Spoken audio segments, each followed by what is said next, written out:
วัฒนธรรมฮิตของประเพณีทุกสิ่งทุกอย่างของแผ่นดินลาวเฮานี้บ่แม่นของผู้ใดผู้หนึ่งว่าเป็นเจ้าการแต่วัฒนธรรมฮิตของประเพณีการนุ่งถือการกินการอยู่หรือว่าการพัฒนาสร้างสร้างประเทศชาตินี้อาณาอารยประเทศย่องย่อเฮาว่าเป็นผู้หังมีทางด้านทรัพยากรทางธรรมชาติบ่หรือว่าหังมีทางด้านทรัพยากรทางด้านจิตใจทางด้านวัฒนธรรม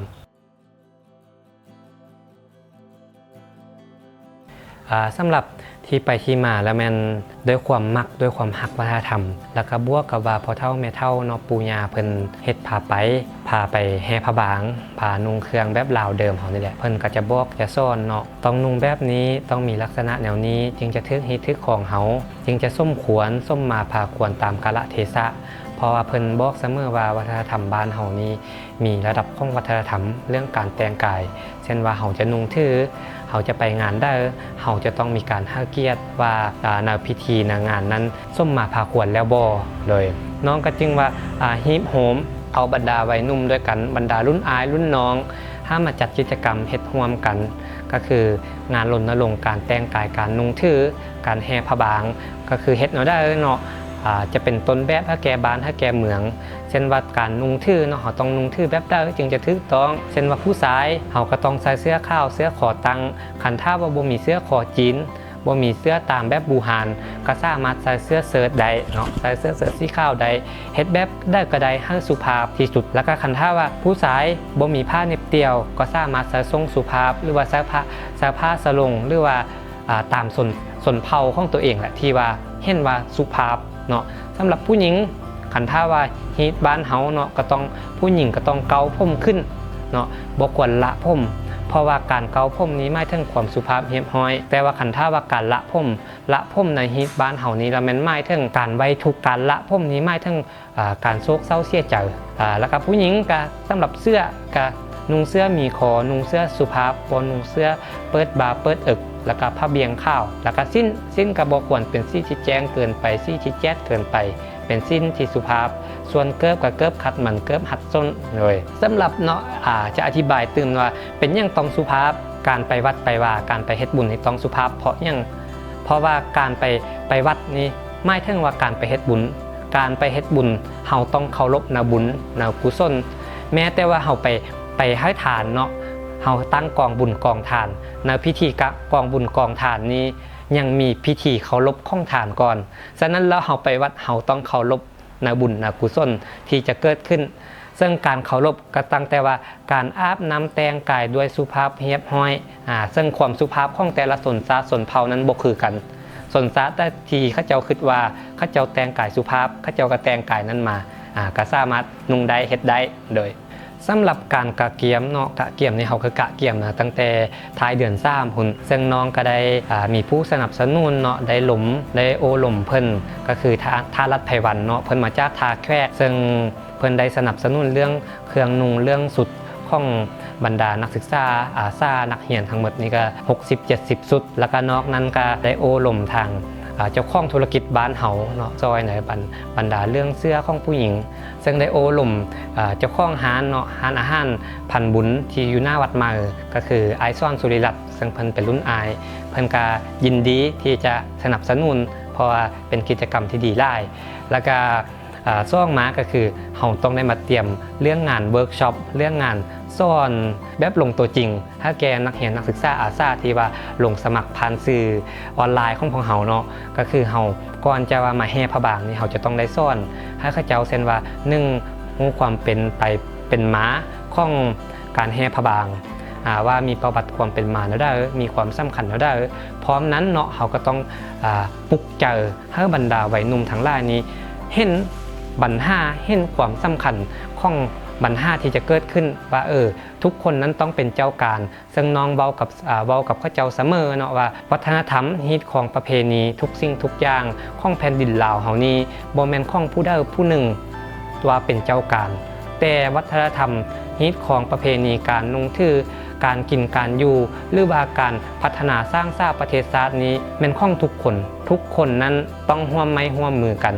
บ่แม่นของผู้ใดผู้หนึ่งในแผ่นดินนี้แล้วสร้างมาก็คือการจัดกิจกรรมการซ่อนตำดอกหักซึ่ง ซ่อนตำดอกหักเนาะตำดอกหักนี้ไส้คองดอกหักเนาะเป็นไส้คองที่ว่าเฮ็ดด้วยดอกหักสดเฮ็ดด้วยดอกไม้ธรรมชาติแล้วเฮาเอามาตำเพื่อว่ามาสมวยผมเพื่อว่าให้นักศึกษาอาสานักเรียนทุกคน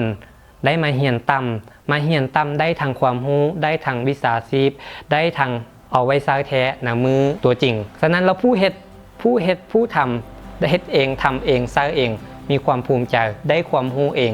แล้วเขาก็ยังซ่อนให้ฟรีซึ่งน้องก็ได้ไปประสาสัมพันธ์กับเอ้ยมุกดาเจ้าของสิริภาคอนซึ่งเพิ่นเป็นเจ้าของฮานออร์แกไนซ์ในการจัดงานเพิ่นก็ยินดีที่จะซ่อนให้เพราะว่าเห็นว่าความรู้เหล่านี้ขันท่าว่าบ่มีผู้ซื้อบ่มีผู้เหียนแล้วเมื่อนายสร้างเมื่อผู้เป็นขันท่าว่าบ่อบรมบ่มซ่อนแก่คนรุ่นหลังแล้วเมื่อเพิ่นจากไปวิชาชีพเหล่านี้ก็ไปนำสร้า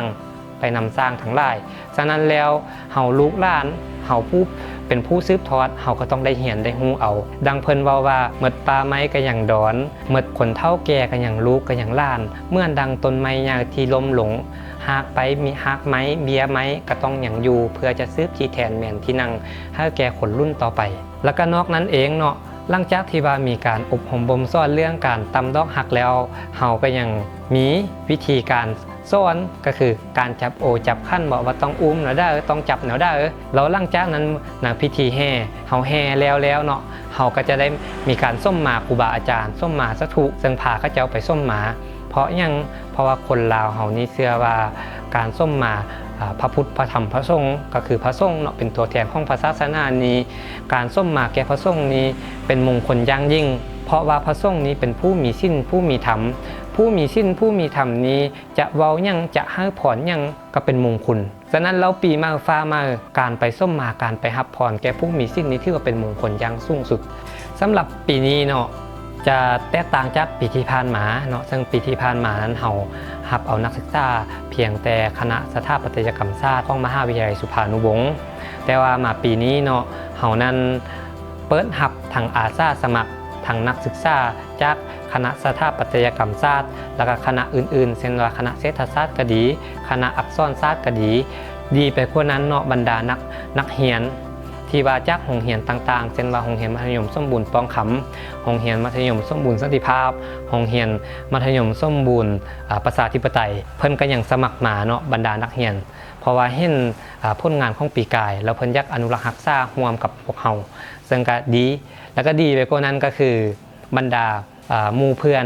ใน Facebook ในต่างแขวงเช่นว่าจำปาสักอยู่ท่าแขกนครหลวงเวียงจันทน์อยู่สยบุรีคนลาวที่ว่าเฮ็ดเวียกอยู่ต่างประเทศเช่นว่าอยู่ประเทศมาเลเซียเพิ่นก็มาร่วมนำแล้วก็สำหรับอุปกรณ์ที่ว่าเฮานำใช้ในปีนี้ก็คือเรื่องการแต่งกายเนาะการแต่งกายนี้ย้อนว่าเฮาเป็นต้นแบบให้สังคมเฮาเห็นว่ายานสังคมเข้าใจผิดไปว่าต้องนุ่งถือแบบเสื้อคอจีนเสื้อคอตังเป็นต้นแบบแล้ววันนี้น้องเห็นว่าขันท่าคนคิดแนวนี้แล้วเขาเจ้าจะคิดไปว่าเฮาบ่มีเสื้อเฮาก็บ่อยากไปเฮาบ่มีเงินเฮาก็บ่อยากเศร้าน้องคิดเห็นแนวนี้แหละแล้วน้องก็เลยว่าปีนี้มือแห่ไปเนาะมือแห่หลงแห่พระบางหลงน้องจะผ่านนุ่งเสื้อคอจีนสำหรับผู้ชายนุ่งเสื้อคอจีนใส่ผ้าเหน็บเตียวสำหรับมือแห่ขึ้นแท่นเนาะน้องจะพานักศึกษานุ่งเสื้อเชิ้ตใส่ผ้าเหน็บเตียวเพื่อว่าให้เป็นข้อแตกต่างเพื่อให้คนนั้นสามารถเข้าใจและรู้ไปว่าเจ้าสามารถนุ่งได้เจ้าสามารถเฮ็ดได้ข้อเพียงแต่สุภาพสำหรับเครื่องอุปกรณ์เนาะภาชนะที่ใช้ห้องหับเครื่องวัตถุเพื่อจะบูชาเช่นว่าโอขั้นแต่ก่อนเนาะก็คือปีที่ผ่านมาเฮาจะใช้โอเงินขั้นเงินนั้นเป็นหลักแต่วันนี้น้องเห็นว่าน้องเห็นสังเกตเห็นว่าเอาขันท่าคนบ่มีโอเงินขั้นเงินแล้วสังคมจะเข้าใจไปว่าต้องมีโอเงินต้องมีขั้นเงินบ่ที่จะต้องมาแห่น้องก็เลยว่าเฮาเฮ็ดแล้วได้ถ้ามันเป็นพื้นบ้านถ้าเป็นพื้นเมืองเพื่อความง่ายเพื่อความสะดวกผู้ใดมีอันใดใส่อันนั้นเช่นว่าห้างง่ายที่สุดก็คือขั้นกระยองเนาะด้านหลังนี้ขั้นกระยองหรือว่าภาษาเมืองหลวงเฮาก็ขั้นแบบลื้อเซิงซ่านโดยไม้ไผ่เซิงซ่านโดยตอกเพื่อเอามาใช้เอามาเพื่อว่าให้สังคมรับรู้ไปว่าเฮาเป็นต้นแบบสังคมนี้เฮาต้องนุ่งแบบได้ก็ได้ให้มันสุภาพให้มีแบบของเฮาว่าซั่นซะเฮามีแบบได้ตามท่านภาพของเฮามาเฮ็ดบุญแบบได้ก็ได้ว่าเลยและพร้อมนั้นเองน้องก็ยักเชิญสวนบรรดาวัยหนุ่มนักเรียนนักศึกษาที่ว่าบ่ได้มาก็ยักให้มา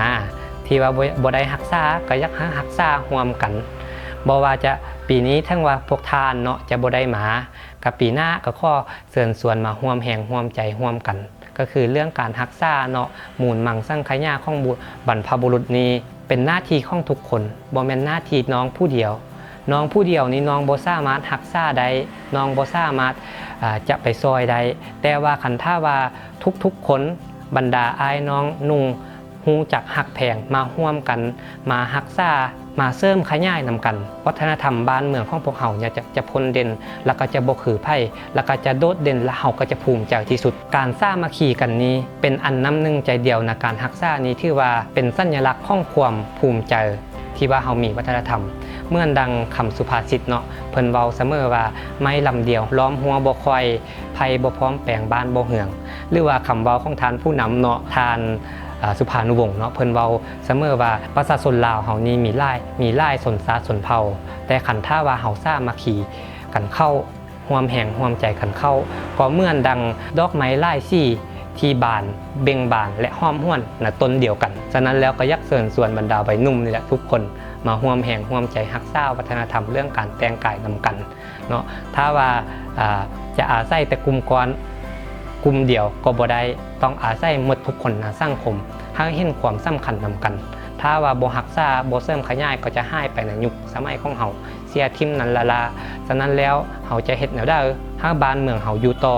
เฮาจะเฮ็ดแนวใดให้บ้านเมืองเฮามีความโดดเด่นกว่าชาติอื่นๆเป็นอาณาอารยประเทศย่องย่อเฮาว่าเป็นผู้หังมีทางด้านทรัพยากรทางธรรมชาติบ่หรือว่าหังมีทางด้านทรัพยากรทางด้านจิตใจทางด้านวัฒนธรรมเฮาจะเฮ็ดแนวใดปัญหานี้เป็นปัญหาของคนรุ่นใหม่ว่าจะเฮ็ดแนวใดให้เพิ่นนั้นเอกอ้างฉะนั้นแล้วขอเชิญทุกคนมาร่วมกันขอบใจ